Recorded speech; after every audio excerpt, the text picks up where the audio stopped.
I now give the floor to Her Royal Highness Princess Dina Mired of Jordan, President-elect of the Union for International Cancer Control. Good morning, everyone. President of the General Assembly, Deputy Secretary General, my friend Dr. Tedros, my friend Your Excellency President Tabare of Uruguay, Excellencies, fellow delegates, ladies and gentlemen. 7 years ago and 7 days, exactly, I was right here at the first high-level meeting on NCDs, standing at this very solemn podium, looking less wrinkled perhaps, but with lots of vigor, determination and hope. At the time, I understood and felt the gravity of the occasion, not just as a keynote speaker on behalf of civil society, but as the voice of the 36 million souls worldwide who were dying unnecessarily from the leading killer diseases of our time: cancer, diabetes, heart disease, chronic respiratory and mental illnesses, and others. Especially those living in the developing countries who are still bearing the brunt of the greatest carnage. And yet, despite the solemnity of the task, during the preparation of my speech, words poured out so easily. In fact, I felt like my speech wrote itself in one go. At the time, we had to debunk the myths that NCDs only affected the developed world. And we had to impress upon you all to add a new acronym on the big list of UN acronyms.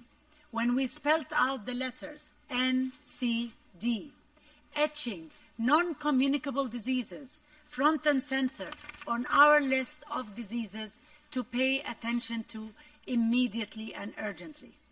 We, the passionate, committed players in civil society, all felt that we had finally hit the big league. This time around, however, I have to confess that I have struggled. I wrote, rewrote, and crumpled many papers. I was at a loss for words, and believe me, this is something I'm never accused of. Just ask my husband. Why? Because since our UN high-level meeting in 2011, progress has been inadequate and too slow. In fact, according to a recent study, NCD Countdown 2030, published by The Lancet to track progress on NCDs, it seems that more than half of all countries are not on track to meet SDG 3.4 NCD mortality target, and progress has stagnated or actually increased since 2010 in 15 countries for women and 24 countries for men. Mind-boggling. Certainly a depressing statistic given the enormity of the challenge and the gargantuan injustice wreaked on the afflicted. And despite the fact that since 2011, we in civil society and the World Health Organization have done everything in our power to support countries in their fight against NCDs. We advocated hard for the framework to have global targets with the overarching goal to reduce premature mortality 25% in the year 2025. Then we have properly argued that NCDs are a development issue and not simply a health issue, making the political and economic case for them to enter the elite club of SDGs. Then, together, we reframed our call of action to speak in dollar terms to ensure that finance ministers understand that investing in NCD prevention, treatment, and cure is not only a sound economic decision, but also a high-yielding investment. We have shown that investing $1.27 per person now on NCD prevention will yield a return of $7 per year in 2030, totaling US $350 billion in 2030 around the world. $350 billion, not bad. In parallel, we have supported and developed evidence-based tools and guidance documents, initiatives such as the Global Initiative for Cancer Registries and the Resolve Initiative. We even rolled up our sleeves and put boots on the ground through initiatives like UICC's City Cancer Challenge, CCAN 2025, and the Bloomberg Partnership for Healthy Cities, which support cities to develop strong, sustainable and impactful and NCD programs at city levels. The work of our colleagues in WHO over the last 7 years has given us a suite of doable best buys for all to take efficient and cost-effective action on NCD prevention, treatment and care, no matter their income levels. So we deleted the box of, we don't know what to do. We challenged the no money argument, and we nullified the notion of the impossible, the challenging and the complex. And yet, 15 million people are still dying prematurely every year right before our very eyes. So forgive me for having been at a loss for words. How does one explain the obvious and the urgent over and over again to spur serious, meaningful action? What else should we do to get the political and economic attention needed to start implementation on the ground? The writing is on the wall, my friends. As we speak, we are currently on track, moving decidedly to an unhealthy and injurious future, unless we resolve today to deliver on our promises and accelerate progress. We need to ask ourselves, what legacy do we want our generation to be known for? The one that watched the NCD epidemic destroy the lives of our children and our children's children? Or the generation that said enough is enough and took action? The weight of this seminal decision is on your shoulders. We understand the challenges that you all face as heads of states and health ministers, especially in resource-challenged countries. We understand the obstacles on the ground where a health minister in a low and middle-income country who for so long only focused on communicable diseases now has to find the extra funds to purchase, for example, a much-needed linear accelerator costing millions of dollars whilst fighting an epidemic of malaria or TB. And all this without extra funding from a global-type fund or international assistance.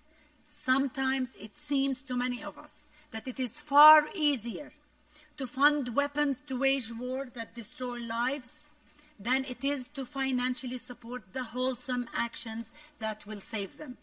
But as Martin Luther King Jr. said, we refuse to believe that the Bank of Justice is bankrupt. We refuse to believe that the Bank of Justice is bankrupt. Yes, we put ourselves in your shoes, but we also walked in the uncomfortable shoes of the distressed and suffering patient who has to make the unconscionable decision on whether to put food on the table or to get a life-saving chemotherapy treatment or medication. That is, even if it were available, affordable, or accessible. As President-elect of the Union for International Cancer Control, I witness this inequity firsthand every time I visit a developing country. So I'm here to think out loud with all of you, to try and understand what is it that is paralyzing us all from doing more of the right thing. Perhaps we all have to remind ourselves that we really cannot simply wish these diseases away. These diseases are here to stay unless we act to stop them. NCDs, as the serial killers of our time, are non-discriminate, expansive, consistent, swift, strategic, and certainly they are very comprehensive and universal in their approach. But what accelerates their deadly work is our own fragmented, indecisive, and inactive approach. When a government does not stick a visible wanted poster front and center on its agenda, then NCDs roam free. When governments do not post a reward prize money for catching these serial killers, putting money where their mouth is, then NCDs still roam free. When governments ignore the most vulnerable to the NCD killer, the poor and the uninformed, then NCDs roam free. Let us make our solemn vows today to deliver on our promises. Let us put NCDs as the #1 item on the Cabinet of Ministers' agenda. Not just the health minister, the whole cabinet agenda, and with targets and time-bound commitments. Let us invest seriously in NCD prevention treatment to stop the factories of disease and death. Let us implement WHO's best buys to fight NCDs. Let us make vaccinations available in all countries to limit the adult development of cancers, and in particular, cervical cancer. Let us eliminate cervical cancer. Let us tax the industries that break us instead of giving them a tax break, including salt, alcohol, tobacco, and sugar. Let us invest in data to track, monitor, and report in 2025 the progress we made. Let us legislate against the industries who are intent on profiting at the expense of our health. Starting with the tobacco industry, for the love of God, fully implement the FCTC to stop them owning the best real estate in the world, the billions and billions of vibrant, airy, youthful lungs ready to consume their deadly product. And it can be done. We have seen some shining examples of what can be done with political will and leadership in some countries. Many countries have established NCD plans, and a few countries have implemented operational plans, meaning plans that are off the shelf and being implemented. And in the 15 years I spent as Director General of the King Hussein Cancer Foundation, as part of the team that oversaw the transformation of cancer care in Jordan, I saw and I experienced firsthand what political will, planning, organization, systemization, and hard work can achieve. Yes, it can be done, my friends. Seeing over 40 heads of state gives me renewed hope. 40+ heads of state with your busy schedule making the time to attend this meeting sends a resounding message to all NCD patients. No more mountains of unnecessarily amputated legs littered due to insulin unavailability. No more a child with leukemia in a low-middle income country having to accept the inevitability of a measly 10% chance of a cure for a disease that knows 90% chance. And no more a refugee inflicted with cancer or diabetes who has escaped the violence of war only to be subjected again to the violence of inaction on NCDs. And permit me to digress here for a moment. But who, when, where, and how was it decided that refugees are a special superhuman breed who are only in need of basic emergency services? The world is watching this meeting today, including the millions of people living with diabetes, cancer, heart, lung disease, Alzheimer's, and other NCDs. Every letter and every word you approve in this political declaration translates into something real. You can provide insulin, palliative care, or essential medications for millions at an affordable price, or with a simple pen stroke, you can take it all away from those who need it most. Yes, it is very personal and very real. You, our leaders, are in the driver's seat. We count on you to do the right thing to steer us to safety.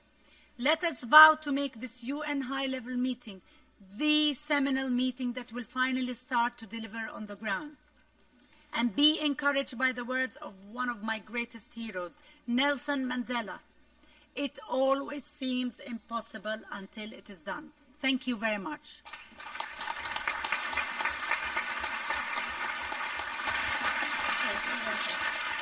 I thank the President-elect of the Union for International Cancer Control for her statement.